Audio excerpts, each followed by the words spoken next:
खारघरमधील भारतीय विद्यापीठामागील तलावात 17 वर्षीय युवकाचा बुडून मृत्यू झाल्यानंतर सिडकोच्या नियोजनावर गंभीर प्रश्नचिन्ह उपस्थित झाले आहे. खारघरचे माजी उपसरपंच तथा भाजपचे उपाध्यक्ष संजय घरत यांनी 2 महिन्यांपूर्वीच सिडकोला पत्र देऊन तलावातील पाण्याची पातळी वाढल्यानंतर अतिरिक्त पाणी नैसर्गिक नाल्यातून वाहून जात असल्याने हा नाला कोणत्याही परिस्थितीत बुजवू नये असा इशारा दिला होता. मात्र हा नैसर्गिक नाला बुजवून त्या जागेचे प्लॉटिंग करण्यात आल्याचा आरोप त्यांनी केला आहे. पाण्याच्या निचऱ्यासाठी टाकण्यात आलेले पाईपही अपुरे ठरत असल्याने सध्या तलावातील पाणी गोदरेजच्या सुरू असलेल्या प्रकल्पात साचत आहे. मुसळधार पाऊस झाल्यास हेच पाणी सेक्टर 3 बेलपाडा खारघर रेल्वे स्थानक परिसर तसेच महामार्गालगतच्या रस्त्यांवर शिरून मोठी पूरस्थिती निर्माण होण्याची भीती घरत यांनी व्यक्त केली आहे. केवळ 2 ते 3 मीटर जागेसाठी सिडकोने नैसर्गिक ओढा बुजवून पाण्याचा प्रवाह अडवल्याचा आरोप करत त्या ठिकाणी पाईप टाकून पाण्याचा निचरा करण्याचा प्रयत्नही अपयशी ठरल्याचे त्यांनी म्हटले आहे. परिणामी तलावातील पाण्याची पातळी वाढून एका निष्पाप युवकाचा जीव गेला. आता तरी सिडकोने तातडीने उपाययोजना न केल्यास भविष्यात आणखी मोठी दुर्घटना घडू शकते अशी गंभीर भीती संजय घरत यांनी व्यक्त केली आहे. नमस्कार, मी संजय घरत, माजी उपसरपंच तथा उपाध्यक्ष.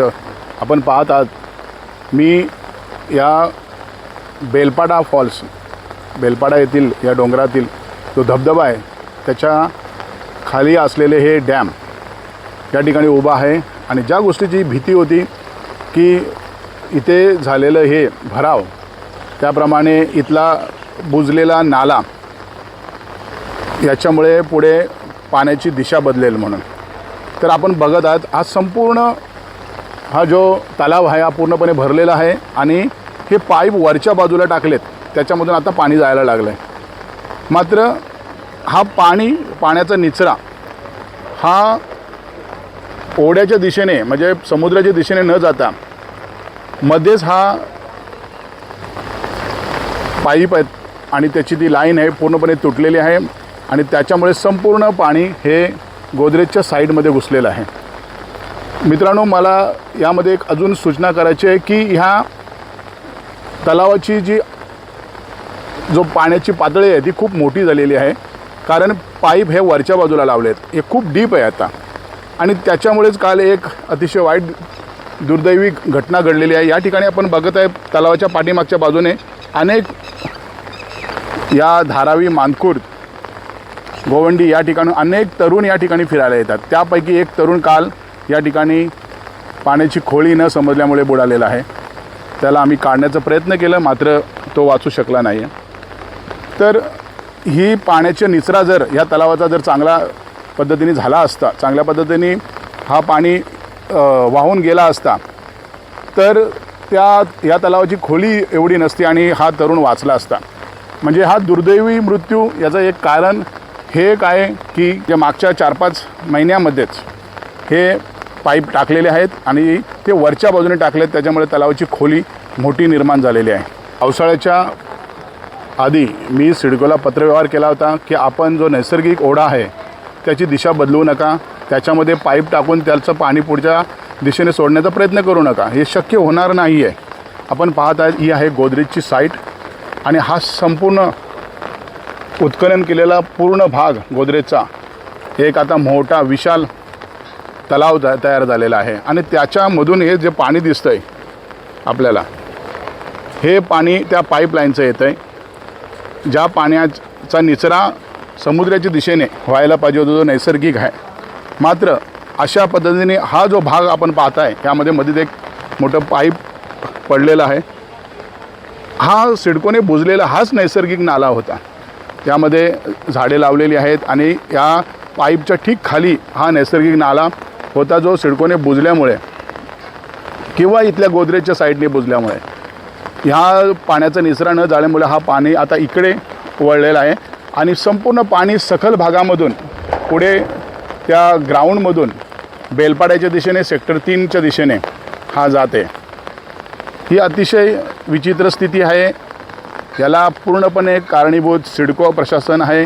सिडको प्रशासनाला मी वेळीच या ठिकाणी पत्रव्यवहार करून सांगितलं होतं की अशा पद्धतीने परिस्थिती या ठिकाणी निर्माण होणार आहे.